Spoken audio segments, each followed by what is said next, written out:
Hello दोस्तों, नमस्कार। स्वागत है आपका हमारे यूट्यूब चैनल सम्राट एजुकेशन में। दोस्तों, आज के इस वीडियो में आप लोगों को बीएससी एग्रीकल्चर 6 सेमेस्टर के एक विषय बेनिफिशियल इंसेक्ट का 5 मोस्ट इम्पॉर्टेंट लॉन्ग क्वेश्चन कराने वाला हूं, जो कि आपके एग्जाम के लिए बहुत ज़्यादा इंपॉर्टेंट है। देखिए, वीडियो आने में लेट इसलिए हुआ क्योंकि मेरा थोड़ा सा तबीयत खराब हो गया था और अभी भी ठीक नहीं है, लेकिन फिर मैं दवा करके वीडियो बना रहा हूँ क्योंकि आप लोगों का बहुत ज़्यादा मैसेज आ रहा था। ठीक है, तो बोलने में हो सकता है कहीं पर लड़खड़ा जाए जुबान, तो आप लोग मैनेज कर लीजिएगा। चलिए देखते हैं पहला क्वेश्चन। तो पहला क्वेश्चन है, रेशम उत्पादन क्या होता है? भारत में पाए जाने वाले प्रमुख रेशम की प्रजातियों का वर्णन कीजिए। ठीक है, रेशम का जो उत्पादन होता है वह क्या होता है?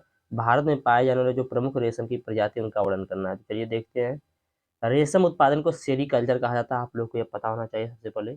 सेरीकल्चर किसे कहते हैं? रेशम उत्पादन को। तो रेशम उत्पादन जिसे सेरीकल्चर भी कहा जाता है, एक कृषि आधारित उद्योग, मतलब कृषि पर आधारित एक प्रकार का उद्योग है, व्यापार है, जिसमें रेशम के कीटों को पालकर उनसे रेशम का धागा प्राप्त किया जाता है। यह धागा रेशम के कीटों द्वारा अपने कोकून बनाने के लिए स्रावित लार से बनता है। ठीक है, यह जो रेशम कीट के द्वारा यह धागा जो बनता है ना, यह अपना कोकून बनाने के लिए अपना जो लार है उसका स्त्राव करते हैं, उससे बनता है।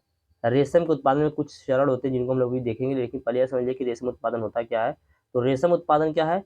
रेशम उत्पादन को सेरीकल्चर कहा जाता है। यह एक कृषि पर आधारित उद्योग है, मतलब यह क्या है, एग्रीकल्चर डिपार्टमेंट का एक उद्योग है, जिसमें रेशम के कीट को क्या किया जाता है, पाला जाता है। उनको पाल कर उनसे रेशम का धागा प्राप्त किया जाता है। यह जो धागा निकालते हैं वो क्यों निकालते हैं? तो यह जो रेशम कीट होते हैं वह अपना कोकून बनाने के लिए अपने लार को स्रावित करते हैं, जिसमें से क्या बनता है, धागा बनता है रेशम का। रेशम के उत्पादन में कुछ चरण होते हैं जिनको देखेंगे। सबसे पहले पहला पॉइंट है रेशम के कीटों का प्रजनन। देखिए, स्टेप पूछ सकते हैं इसलिए मैंने स्टेप लिया है। तो मादा रेशम के कीट अंडे देती हैं जिन्हें बीज कहा जाता है। इन बीजों को उचित तापमान और आर्द्रता पर रखकर रेशम के कीटों को निकाला जाता है। ठीक है, उसके बाद रेशम के कीटों को मुख्य रूप से शहतूत के पत्ते खिलाए जाते हैं, मतलब रेशम के जो कीट होते हैं उनको पत्ता खिलाया जाता है। जैसे जैसे रेशम कीट परिपक्व होते हैं, वे रेशमी धागे का उपयोग करके अपने चारों ओर एक सुरक्षात्मक कोकून बनाते हैं, जिससे उसे कोई नुकसान न पहुंचा पाए। इसलिए वो क्या बनाते हैं, सुरक्षात्मक कोकून बनाते हैं। यह जो कोकून बनाती है इसके लिए क्या करते हैं, वो अपने लार का स्राव करते हैं। आगे इसके बाद कोकून को गर्म पानी में उबाल कर रेशम का धागा निकाला जाता है। यह जब कोकून बनाते हैं ना, तो इसी कोकून को गर्म पानी में उबाला जाता है और उबालने के बाद इससे धागा निकाला जाता है। रेशम के धागों को एक साथ मिलाकर मजबूत धागे भी बनाए जाते हैं, मोटी मोटी रस्सी भी बनाई जाती है रेशम से। रेशम के धागों का उपयोग करके विभिन्न प्रकार के कपड़े और अन्य वस्तुएं भी बनाई जाती हैं। ठीक है, आगे देखेंगे भारत में पाई जाने वाली भी प्रमुख रेशम के कीटों की प्रजातियां, जिसमें पहला है शहतूत रेशम। क्या है? शहतूत रेशम या मलबरी सिल्क। तो यह रेशम का सबसे लोकप्रिय और उच्च गुणवत्ता वाला प्रकार रहता है। यह मुख्य रूप से कर्नाटक, तमिलनाडु और आंध्र प्रदेश में उत्पादित होता है। ठीक है, यह जो शहतूत रेशम होता है, यह कहाँ पाया, सॉरी, यह जो है सबसे लोकप्रिय और उच्च गुणवत्ता वाला माना जाता है। यह मुख्य रूप से कर्नाटक, तमिलनाडु, आंध्र प्रदेश में उत्पादित होता है। आगे एरी सिल्क या एरी रेशम।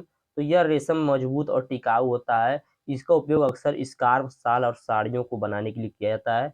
यह मुख्य रूप से असम, मेघालय और मणिपुर में उत्पादित होता है। आगे है टसर रेशम या टसर सिल्क। तो यह जो रेशम होता है यह सुनहरे रंग का होता है और इसका उपयोग अक्सर साड़ियों और अन्य परिधानों के बनाने के लिए किया जाता है। यह जो होता है मुख्य रूप से छत्तीसगढ़, झारखंड, उड़ीसा, पश्चिम बंगाल में उत्पादित होता है। आगे है मूंगा सिल्क। तो यह रेशम जो होता है चमकदार और सुनहरे रंग का होता है। इसका उपयोग अक्सर शाही वस्त्रों को बनाने के लिए किया जाता है। यह मुख्य रूप से असम में उत्पादित होता है। ठीक है, आगे है नेपाली रेशम। तो यह रेशम चमकदार और मुलायम होता है। इसका उपयोग अक्सर स्कार्फ बनाने के लिए, शॉल बनाने के लिए, साड़ियों को बनाने के लिए किया जाता है। यह मुख्य रूप से पश्चिम बंगाल और सिक्किम में उत्पादित होता है। ठीक है, तो यह पहला क्वेश्चन आप लोगों का जो था पूरा कंप्लीट हो चुका है। उम्मीद करते हैं पहला क्वेश्चन समझ में आया। कहीं से कोई दिक्कत हो तो आप लोग बताइएगा, कोशिश करेंगे दोबारा बताने की। आगे देखते हैं अगला क्वेश्चन। मधुमक्खियों की बायोलॉजी को लिखिए। मधुमक्खियों में पाए जाने वाले प्रमुख कीट, रोग की पहचान व उपचार की विधियों की व्याख्या कीजिए। ठीक है, मधुमक्खियों की बायोलॉजी लिखना है। ठीक है, उसके बाद क्या पूछा है, मधुमक्खी में पाए जाने वाले जो प्रमुख कीट हैं और रोग हैं उनका पहचान और उपचार की विधि के बारे में पूछा है। तो चलिए देखते हैं। सबसे पहले मधुमक्खियों के जीव विज्ञान या बायोलॉजी ऑफ हनी बी। तो मधुमक्खी जो होते हैं वह एक सामाजिक कीट है जो एपीडिया परिवार से संबंधित होती है। ठीक है, कौन सी फैमिली से आते हैं? एपीडिया। तो मधुमक्खी एक सामाजिक कीट है जो कि एपीडिया परिवार से आते हैं। ये मधुमक्खी के छत्ते में रहते हैं, जो मधुमक्खी के परिवारों द्वारा बनाए जाते हैं, जो मधुमक्खी की कॉलोनी होती है उनके द्वारा बनाए जाते हैं। ठीक है, सॉरी, मधुमक्खी के जो छत्ते होते हैं वो मधुमक्खियों के द्वारा बनाए जाते हैं। मधुमक्खी के शरीर के मुख्य 3 भाग होते हैं, सिर, वक्ष और उदर, ठीक है। सिर, वक्ष, उदर या पेट बोल सकते हैं। Head, thorax, abdomen. सिर क्या होता है? तो सिर में आँख, मूंछ, मुंह और मस्तिष्क होता है। वक्ष में पंख और पैर होते हैं और एब्डोमेन में पाचन तंत्र, अंडाशय और विष ग्रंथि होती है, ठीक है। तो मधुमक्खी में कुल 3 पार्ट पाए जाते हैं। मधुमक्खी के शरीर को 3 भागों में बांटा गया है, सिर, वक्ष और पेट या उदर। सिर में आँख, मूंछ, मुंह और मस्तिष्क होता है। वक्ष में पंख और पैर होता है। पेट में पाचन तंत्र, अंडाशय और विष ग्रंथि होती है। अंडाशय जो होता है रानी मधुमक्खी में होता है। इसके जीवन चक्र में कुल 4 अवस्थाएं होती है, 4 चरण होता है। पहला होता है अंडा, ठीक है। पहला क्या होता है? अंडा। तो रानी मधुमक्खी द्वारा छत्ते में अंडे दिए जाते हैं। दूसरा स्टेप होता है लार्वा का। अंडे से कुछ टाइम बाद लार्वा निकलते हैं, जिन्हें मधुमक्खियां मधु और पराग खिलाते हैं, ठीक है। जब लार्वा निकलते हैं अंडे से, तो उन्हें मधुमक्खियां क्या खिलाती हैं? मधु खिलाती हैं और पराग को खिलाना प्रारंभ कर देती हैं। उसके बाद लार्वा के बाद प्यूपा में बदल जाता है, ठीक है। लार्वा एक रेशमी कोकून में बदल जाता है और प्यूपा में विकसित हो जाता है, ठीक है। लार्वा जो होता है एक रेशमी कोकून में बदल जाता है और प्यूपा में विकसित हो जाता है। उसके बाद प्यूपा के बाद यह क्या होता है? अडल्ट में परिवर्तित हो जाता है। प्यूपा से वयस्क मधुमक्खियां निकलती हैं, ठीक है। इसकी सामाजिक संरचना देखेंगे तो मधुमक्खियों के परिवार में 3 प्रकार की मधुमक्खियां होती है। एक होता है रानी मधुमक्खी, दूसरा श्रमिक मधुमक्खी और तीसरा होता है ड्रोन मधुमक्खी या पुरुष मधुमक्खी बोल सकते हैं इसको, ठीक है। तो रानी मधुमक्खी क्या होता है? एकमात्र मादा जो अंडे देती है, ठीक है। रानी मधुमक्खी में एक रानी होती है जो कि पूरे छत्ते की एक रानी होती है। वह क्या करती है? वह अंडे देती है। श्रमिक मधुमक्खियां होती है, वह मधुमक्खी में जो रानी उसके लिए क्या लाते हैं सब लोग, मतलब उसके खाने पीने का पूरा व्यवस्था करते हैं, पूरा देख रेख करते हैं, छत्ते का बोल सकते हैं। तो मादा मधुमक्खियों जो छत्ते के निर्माण, मधु और पराग का संग्रह, अंडों की देखभाल और रानी की सुरक्षा करती है, ठीक है। जो श्रमिक मधुमक्खियां होती है यह सब रानी मधुमक्खी का इतना ख्याल रखती हैं, ठीक है। आगे ड्रोन मधुमक्खी या पुरुष मधुमक्खी, यह क्या करना, इसका काम होता है सिर्फ जनन करना, ठीक है। इसका सिर्फ एक काम होता है कि जो नर मधुमक्खी सॉरी मादा मधुमक्खी उसके साथ जनन करना, जिससे उनकी संख्या को बढ़ाया जा सके। इसका महत्व क्या है? तो पहला पॉइंट है परागण। तो मधुमक्खी जो होता है फूलों से परागण करके फसलों की पैदावार को बढ़ाने में महत्वपूर्ण भूमिका निभाता है।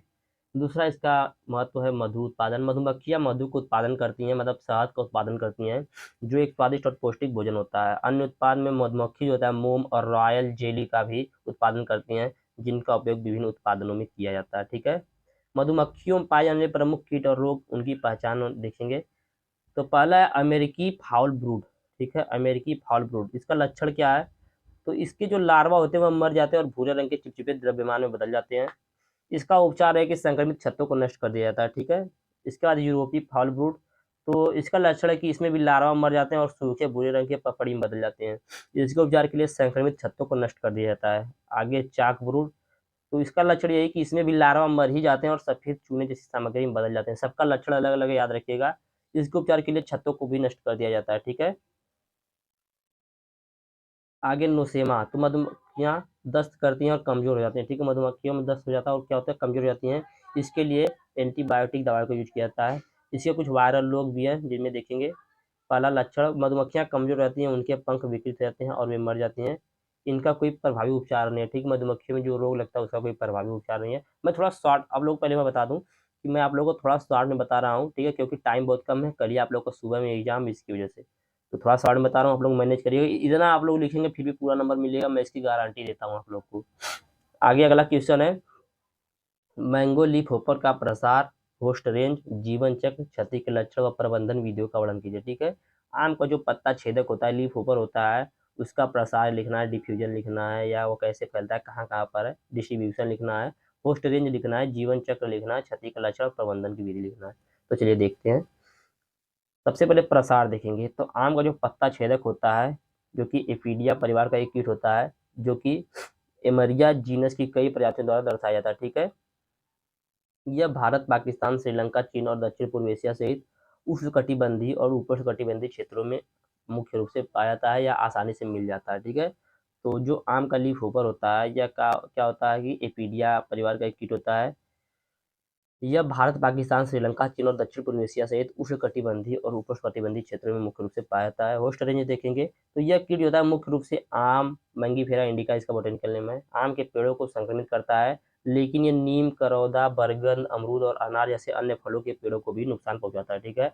यह जो लीफ ऊपर होता है यह मुख्य रूप से आम के पौधे को प्रभावित करता है, संक्रमित करता है, लेकिन नीम, करौना अब बरगद, अमरूद और अनार जैसे फलों के पेड़ों को भी नुकसान पहुंचा सकता है। इसका जीवन चक्र देखेंगे तो आम के पत्ते छेदक का जीवन चक्र अपूर्ण होता है, जिसमें अंडा, लार्वा, वयस्क 3 चरण होते हैं। ठीक है, कौन कौन सा चरण होता है? अंडा, लार्वा, वयस्क। ठीक है, सबसे पहले क्या आता है? अंडा। मादाएं पत्तियों की निचली सतह पर अंडे देती है। अंडे से फिर लार्वा निकलता है। अंडों से हरे रंग के लार्वे निकलते हैं जो पत्तियों के रस को चूसते हैं। उसके बाद इस लार्वा से वयस्क बनता है। ठीक, इसमें प्यूपा स्टेज नहीं होता है, 3 ही स्टेज पाया जाता है। लार्वा वयस्क मादाओं और नरों में बदल जाते हैं। ठीक है, आगे देखेंगे क्षति के लक्षण। तो पत्तियों का पीलापन और झड़ना। पहला लक्षण ये कि पत्तियां पीली पड़ जाती हैं और झड़ जाती हैं। ठीक है, पत्ते छेदक पत्तियों से रस चूसते हैं, जिससे पत्तियां पीली हो जाती हैं और झड़ने लगती हैं। आगे काले धब्बे। तो पत्तों पर काले रंग के धब्बे दिखाई देते हैं, जो कि मधुमेह हनी ड्यू के कारण होते हैं। मधुमक्खी होती है जो स्राव करती है, उसी कारण क्या होता है कि काले धब्बे दिखाई देते हैं, जो पत्तों के छेदक द्वारा उत्सर्जित होते हैं। आगे कमजोर वृद्धि। तो पत्तों के नुकसान के कारण पेड़ों की वृद्धि धीमी हो जाती है। फलों की गुणवत्ता जो थी उसमें भी कमी आती है। ठीक है, गंभीर संक्रमण से फल छोटे और खराब गुणवत्ता वाले हो सकते हैं। इसके प्रबंधन की विधि देखेंगे, जिसमें पहला पॉइंट है प्रतिरोधी किस्मों का चयन। क्या है? प्रतिरोधी किस्मों का चयन। तो पत्ते छेदक जो होते हैं, लीफ होपर जो होते हैं, या प्रतिरोधी आम की किस्मों का चयन करना चाहिए। ठीक है, पत्ते के छेदक के लिए, लीफ होपर के लिए प्रतिरोधी आम की किस्मों का चयन करना चाहिए। नियमित परीक्षण करना चाहिए, मतलब रोज हमें निगरानी रखनी चाहिए। ठीक है, और पत्तों पर छेदक के लक्षणों की तलाश करनी चाहिए, देखना चाहिए कहाँ पर लक्षण दिखा रहे हैं, कहाँ पर नहीं। खरपतवार का नियंत्रण करना चाहिए।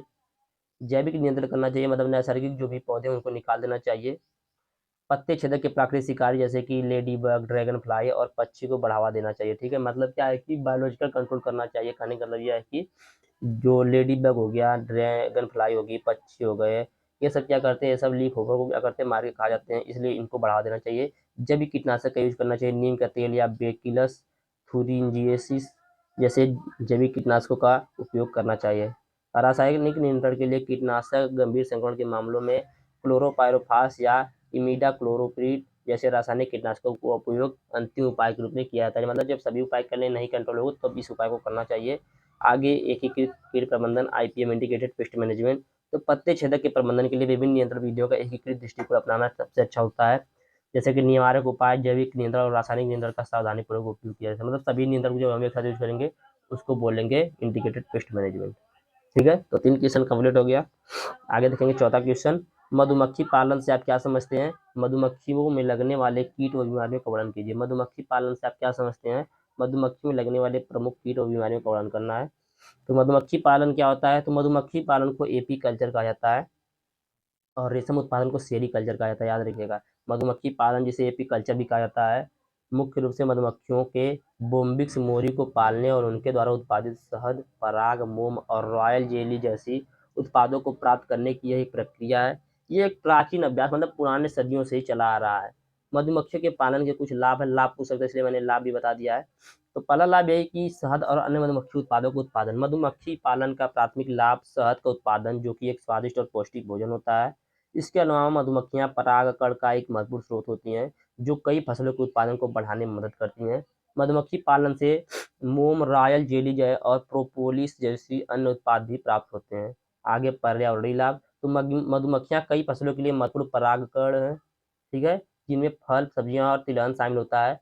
मधुमक्खी पालन जैव विविधता को बढ़ावा देने और पारिस्थितिकी तंत्र के स्वास्थ्य को बनाए रखने में भी मदद करते हैं। इसका कुछ आर्थिक लाभ भी है। तो यह मधुमक्खी पालन छोटे और सीमांत किसानों के लिए आय का एक महत्वपूर्ण स्रोत हो सकता है। इसको मतलब छोटे किसान जो अभी कर सकते हैं, यह ग्रामीण क्षेत्रों में रोजगार के अवसर भी पैदा करता है। ठीक है, तो यह तो हो गया इसका लाभ। अब इसके कीट देखेंगे तो इसमें विभिन्न प्रकार के कीट लगते हैं। पहला वरुआ माइट। तो यह मधुमक्खियों का एक परजीवी है जो उनके खून को चूसता है और उन्हें कमजोर बनाता है। यह मधुमक्खी पालन का एक गंभीर खतरा है। ठीक है, वरुआ माइट जो है मधुमक्खी पालन का एक कीट है जो क्या करता है कि यह एक परजीवी है जो उनके खून को चूस लेता है।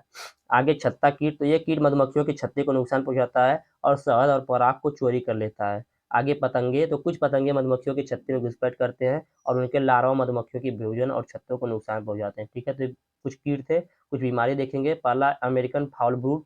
तो यह एक बैक्टीरियल डिजीज है, बीमारी है जो कि मधुमक्खी के लार्वा को संक्रमित करती है। यह मधुमक्खी पालन की एक विनाशकारी बीमारी होती है। ठीक है, आगे है यूरोपियन फाउल ब्रूड। तो यह भी एक बैक्टीरिया द्वारा होने वाला बीमारी है जो कि मधुमक्खी के लार्वा को संक्रमित करती है। अगला है चाक वायरस। तो यह वायरस मधुमक्खियों के पंखों को कमजोर बनाती है, जिससे क्या होता है कि जो मधुमक्खी होते हैं वह उड़ नहीं पाते हैं। ठीक है, तो 4 क्वेश्चन हो गए। पूरा अच्छे से समझ में आया होगा आप लोगों को, कहीं से कोई दिक्कत नहीं होगा उम्मीद करते हैं। अगला है सब्जी की फसल में लगने वाले फल मक्खी का वैज्ञानिक नाम, उसका गढ़ लिखना है, मतलब ऑर्डर लिखना है, nature of damage, life cycle और मैनेजमेंट लिखना है। तो सब्जी की फसल में लगने वाली मक्खी का बारे में हम लोग देखेंगे। इसमें पहला वैज्ञानिक नाम है। तो फल मक्खी होती है, इसकी कई प्रजातियां होती हैं जो कि सब्जी की फसलों को नुकसान पहुंचाती हैं। भारत में सबसे आम फल मक्खी प्रजातियों में डाकस कुकुरबिट या सॉरी कुकुरबिट जैसे खीरा, लौकी, कद्दू, तरबूज और करेला आता है। ठीक है। उसके बाद बैक्टीरियोसेरा डोर्सिलस में आम, टमाटर, पपीता और बैगन आता है। ठीक है। फिर बैक्टीरियोसेरा जोनेटा में मिर्च, शिमला मिर्च और टमाटर आता है। ये सभी प्रजाति जो होती है आम की डिप्टेरा गण के थेपरेटिया परिवार से संबंधित होते हैं। ठीक है।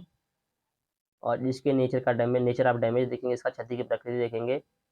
हमने देख लिया बोटेनिकल नेम, याद रखिएगा। उसका गढ़ भी देख लिया है। अब देखेंगे इसका डैमेज। तो फल मक्खी मादा अंडे अपने फल में अंडे देती हैं। ठीक है। फल मक्खियाँ होती है फल मक्खी की जो मादाएं होती है वह अंडे फल में देती हैं। अंडे से निकलने वाले लार्वा फल के अंदर खाते हैं, जिसके से फल खराब हो जाता है और सड़ जाता है। फल मक्खी द्वारा क्षतिग्रस्त फल नरम, भूरे और रंग के और छेदेदार हो जाते हैं। फल मक्खियाँ फल के स्वाद और पोषण मूल्य को कम कर देती हैं। ये फसल उत्पादन में महत्वपूर्ण नुकसान पहुंचाते हैं। इसका जीवन चक्र देखेंगे तो फल मक्खी के जीवन चक्र में कुल 4 अवस्थाएं होती हैं, 4 चरण होता है: अंडा, लार्वा, प्यूपा और वयस्क। मादा मक्खियाँ फल में अंडे देती हैं। अंडे से लार्वा निकलते हैं जो कि फल के अंदर फल को नुकसान पहुंचाते हैं, खाते हैं। कुछ दिनों के बाद लार्वा जो होता है प्यूपा में बदल जाता है। प्यूपा से वयस्क मक्खियाँ निकलती हैं। ठीक है। वयस्क मक्खियाँ होती है फल में अंडे देकर चक्र को फिर दोहराती है, मतलब यही चक्र लगातार चलता रहता है। इसका मैनेजमेंट देखेंगे तो फल मक्खियों को नियंत्रित करने के लिए कई तरीके हैं, जिनमें शामिल है फसल स्वच्छता। तो खेत से फसल के अवशेषों को हटा देना चाहिए।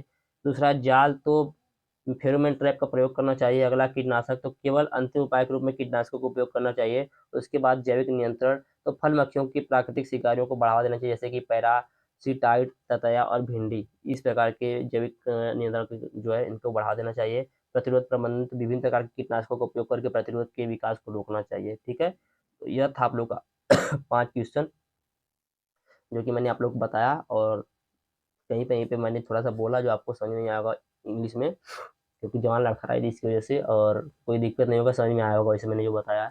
वीडियो अच्छा लगा तो वीडियो को लाइक कीजिएगा, चैनल को सब्सक्राइब कीजिएगा। इसका पीडीएफ चाहिए तो डिस्क्रिप्शन व्हाट्सएप ग्रुप का लिंक, व्हाट्सएप नंबर दिया गया है, मैसेज करेगा, उसका पीडीएफ ले सकते हैं। धन्यवाद। जय हिंद।